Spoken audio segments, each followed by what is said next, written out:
everyone, welcome to another Animation Friday, and today I thought it would be interesting to briefly address my favorite animated couples from film. I thought this would be a really cool topic to address since we are in the month of love and the month of um, romance. So without further ado, let me address these couples. Now, before I continue, I'm going to be making this video a little early because tomorrow I'm going to be busy. So I'm working ahead of time so I can have all my videos planned and up and running for you. So without further ado, let me discuss these couples. Now, the first one I wanted to discuss is probably one of the more older couples in that we have seen these two on the screen for quite some time. Probably ever since the 1930s, really. And that is Mickey and Minnie. Yes, this is probably one of the standout and classic romances that has occurred within animation over the years. What I really like about Minnie and Mickey's relationship is that it's fairly cute and it has this sort of innocence and charm to it that I think ultimately works for the couple.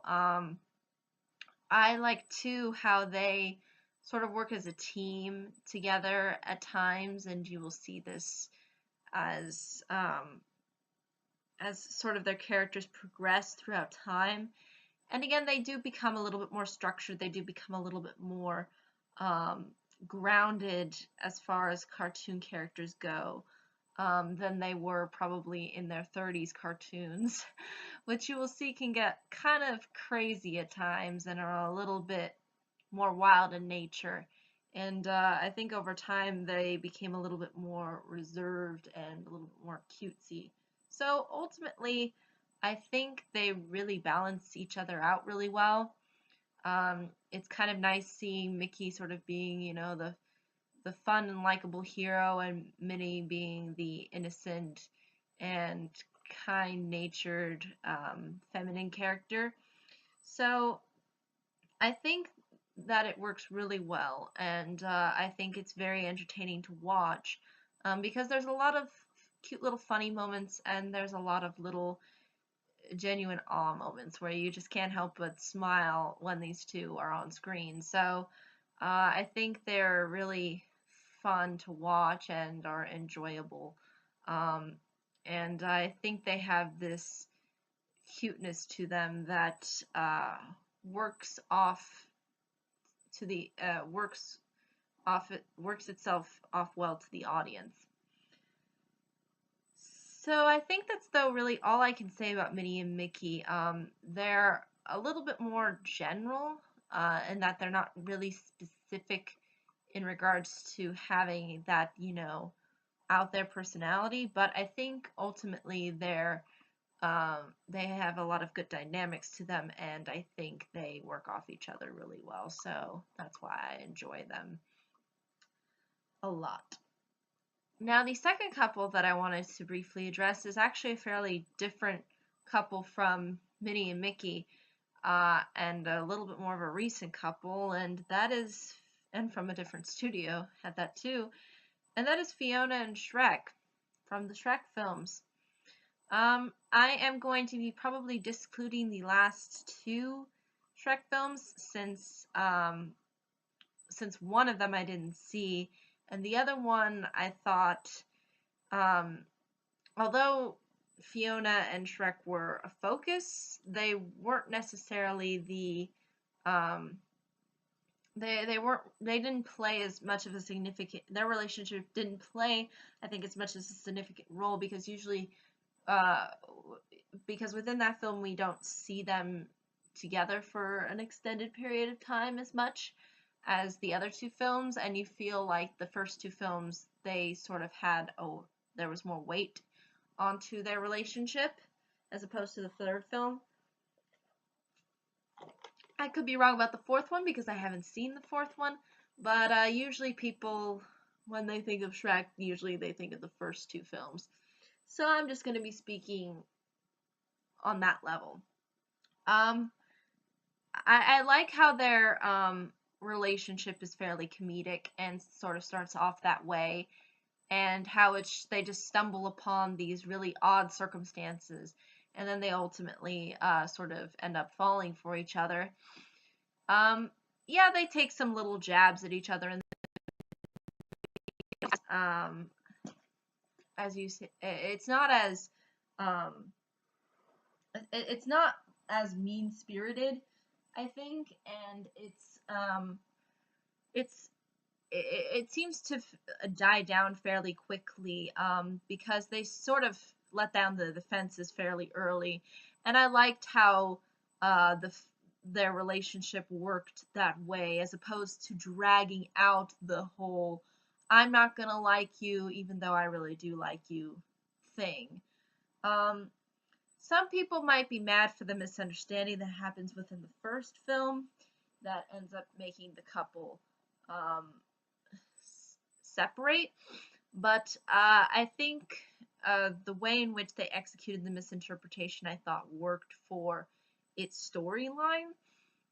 So I don't think that was a detriment to them as a couple. Um, what I like too is that there's a lot of feist within them, within these two characters. You really do see the the the desire for Shrek to sort of have his own stance and his own rights, so to speak. Even within the first film, you sort of see that, and it's kind of the same with Fiona and her being fairly feisty in the beginning and sort of standing up for everybody and herself. So I kind of like how they sort of work off that feisty energy together, because I think that works really, really well for them. And I think it leads to a lot of, again, funny and cute moments as well. And I think there is also a lot of dedication that this couple has, um, especially when it comes to the looks factor. We do see um, how ultimately looks really don't play a role. Um, but I do like that you do kind of get a sense of as to why they would be romantically involved with each other, and I think this could probably be summarized for when Shrek realizes, oh, okay, you really were an ogress or whatnot all along. I guess there was a reason why I was attracted to you. So, yeah, I think there is that kind of that kind of spark that they shared that could have been as a result of um, sort of the personality and looks within, but at the same time, I like too that there is a lot more of an emphasis on loving someone for who they are, not what they look like, which I think is a good message to send.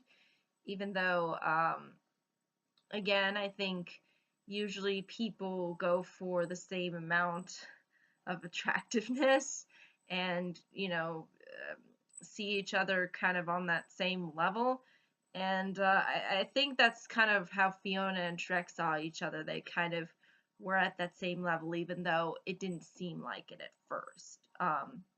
So yeah, I guess you can go into the sort of the complicated weird messages that maybe Shrek is trying to send as a film, and what their relationship ultimately means. But I think they're just uh, they just have a lot of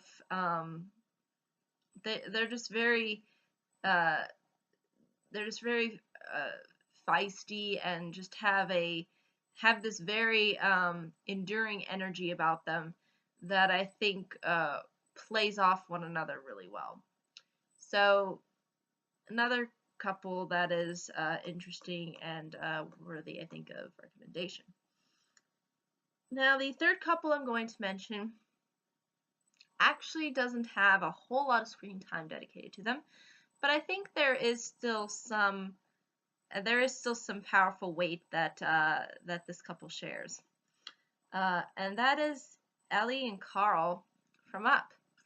Now, I will admit right off the bat that I don't think Up is as great as a film as some people make it out to be. I don't think it is one of the best Pixar films because I find the plot to just be kind of just random and weird at times, and um, the dogs with those weird voices, like, and then flying planes, and that whole ridiculous scenario of putting a villain in. I just thought that there were certain parts of the film that really didn't get me invested. But I will say Ellie and Carl are probably the things that do stand out about this movie, even though they're not together for a long, long time. Um, what I really like about this couple in particular is their sort of passion for life. You sort of see how Ellie in the beginning kind of shows Carl her book and how ultimately she wants to, go on adventures and, go out into the world and do things. And I think that's really something that holds true, at least when it comes to me, because I definitely would want to be with someone who wants to go on adventures with me and wants to have a fun time. So that's something that I noticed and that really struck me, and I don't think I've seen in a lot of other uh, animated couples or even other couples in general. So I thought that was a very cool choice to have them be uh, have to having that desire to wanting to go together somewhere. I thought that was very, very sweet. There's also a sense of loyalty that you will see throughout as their relationship progresses, especially when there is some difficulties that end up arising, um, especially in particular with Ellie.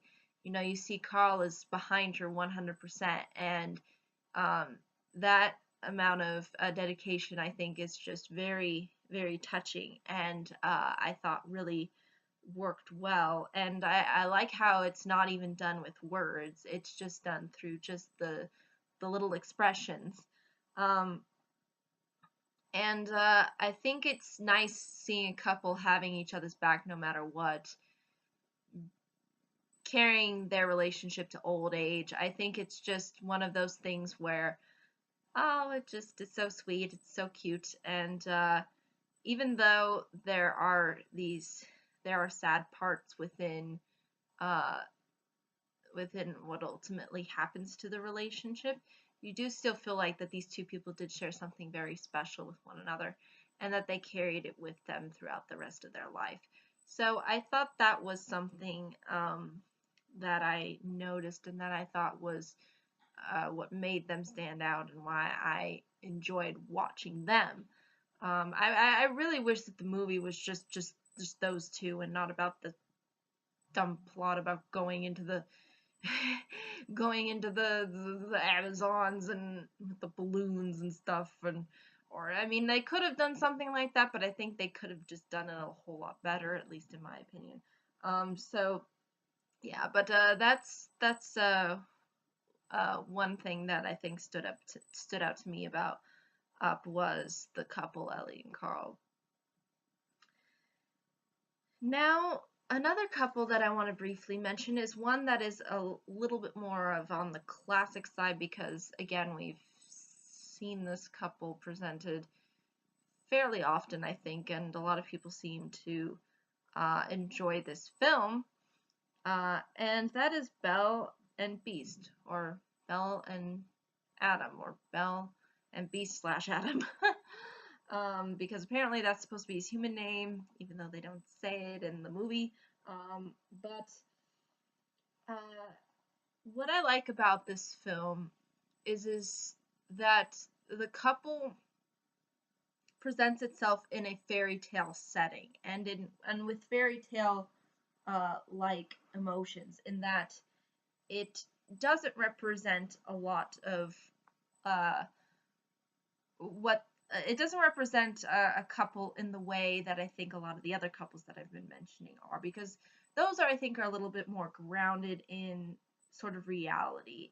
Um, and Fiona and Shrek is just satire. So, uh, but with Belle and Beast, um, you get this sort of blend um, of what we traditionally put into a fairy tale, while at the same time putting in things that would allow for it to be a little bit more developed as far as a fairy tale relationship goes. And what I also find interesting about this film is that the relationship is well paced. Now, some people might say too, and again I think this is a very common complaint, is that Belle had Stockholm syndrome, in that she fell in love with her captor being Beast, because again he technically captures her, but then ultimately ends up being nice to her and then therefore lets her go. Sort of marking a shift in ultimately being and in doing so sort of changing himself for the better by letting her go. And some people think that somehow just because she was held captive by him, somehow that made her fall in love with him, even though he really set her free anyway. But I think the the thing that people aren't understanding is that this is a fairy tale. This is not logical. But at the same time, it doesn't represent Stockholm syndrome, because if it were Stockholm syndrome, then she would be completely devoted to him 100%, even if he was being abusive to her and mean to her. It's only when he starts being nice to her that she changes her attitude towards him, which I think really works and provides the context into Beast ultimately developing as a character. So again, that's why I think ultimately her not wanting anything to do with him at the beginning is justifiable. And he doesn't really, and again, Beast doesn't really hate her in the beginning at all. He just doesn't know how to relate with her. And so it's really about the Beast changing in order to become a better person. And that's really ultimately the heart of sort of the love story. It's this: I become better because I have someone like you in my life. So that's really, I think, the message of the story, in sort of a nutshell. And I think some people mistake this for the fact that that it is a fairy tale and that there are certain bizarre things in it. But at the same time, I think it did a good job of compromising that. And I think ultimately, really, when they do really fall for each other is really when he lets her go anyway. Um, so, or when they ultimately let down their defenses, really. And they don't really say too how long. You know, the film, again, the film does a good job of kind of covering up how long they've been together. So, so it's hard to really say if any Stockholm syndrome played into a role, but I seriously doubt it, because I think really really she wasn't a prisoner anymore once Beast let down his defenses. So yeah, that's just my honest opinion on it. But I'm not gonna put any more emphasis on it, because I think people completely mistake it for Stockholm syndrome. It's not Stockholm syndrome. And when you see the weight into which ultimately Beast lets her go, you do sort of, the emotions start to set in, I think, well, for the audience, because once he lets her go, he really does say, you know, that that I am sacrificing my feelings for you for the sake of you, and I think that's a huge testament to love. And I always remember the part where Cogsworth was like, "Why'd you let her go?" And you just see his face, and the animation is just great. And then when he just roars at the end when she's like riding off, I just think that's just such a cool effect for some reason. But it just shows his emotional attachment to her that he developed, and again, all because he ultimately let down to his defenses. He changed and he became a better person. And I think that's a good message to send to people is that we all can become better people, just based upon the people that we interact with and that we try to build our lives with. So yeah, I think it's a story with a good message, and I overall like its fairy tale aspects and its overall presentation. So this couple is definitely on my list for a reason. Now, the last one that I wanted to briefly address, excuse me, is a more recent Disney couple. Um, they they were, I think, the best uh, for a while, actually. There was a point where Disney wasn't really making all that strong couples for quite some time. And then this one rolls around, and I thought this was a really nice term to form, and I thought it was kind of going back to Beauty and the Beast, but at the same time doing things a little bit differently and conveying different messages um, through sort of their relationship. And that relationship is between Flynn Rider and Rapunzel, or Eugene and Rapunzel, because Flynn Rider is Eugene, but yeah, he has two names. Um, his regular name and his supposedly cool alter ego name. But I think there's a lot of chemistry between these two leads. I think they bounce off each other really well. I like how sort of snarky and and funny Flynn Rider is. I like the sort of optimistic and bubbly Rapunzel. I think that just works. Uh, that just that when you put those two together, you get just you just get a bowl full of fun, I guess. So that's why I think there's a lot to this couple. But I really like sort of the message within the story because you see the two ultimately having their own separate goals initially. Rapunzel being wanting to go see the lights, and then Flynn Rider ultimately wanting to get his money, or AKA crown, that's worth a lot of money.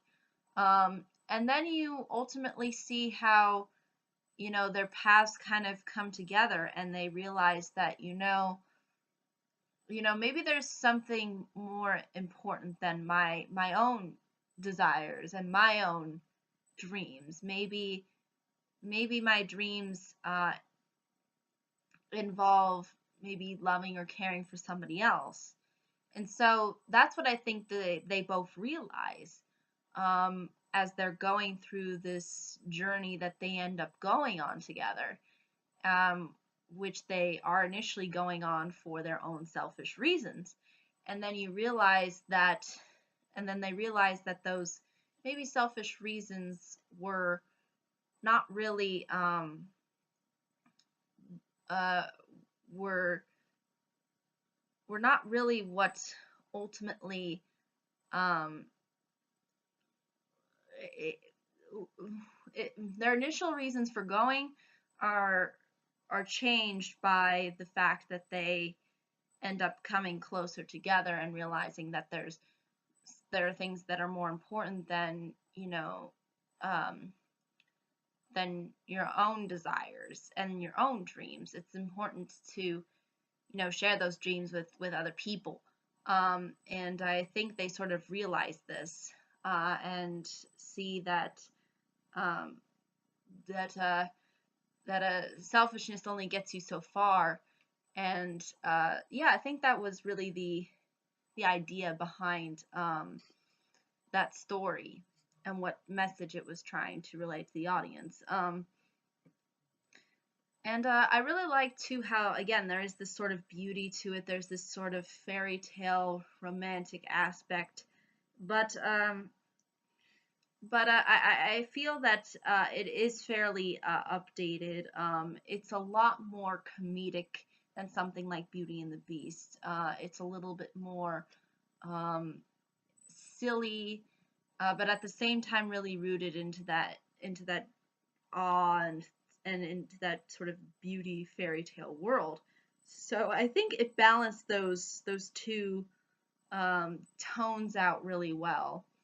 Um, and I think it really worked to the couple's advantage, and that's one of the reasons why I think they are one of the better ones, and why I think why I consider them to be one of my favorites. But I think that's really ultimately all I can say when it comes to this list. Um, Again, if there are any questions, comments, concerns, be more than happy to answer them. If you would like to say which ones are your favorites, would totally love to hear them. I know that there's probably tons of others that you could probably argue are just as good or just as strong. I'm totally not saying that that's not a possibility. But these were the ones that really stood out to me, where I felt like that there was a lot of weight to their relationship, and that it played, I think, a fairly pivotal um, role throughout animation. Um, in particular to film, or to shorts as well, considering Mickey and Minnie are more in shorts than in really feature-length film. But yeah, I think that's really all that I can say. But again, if there are any questions, comments, concerns, I'm more than happy to answer them. Thank you so much for watching. I hope you all have a pleasant day, week, month, and year. And I hope to see you on the next video. Take care. Bye-bye.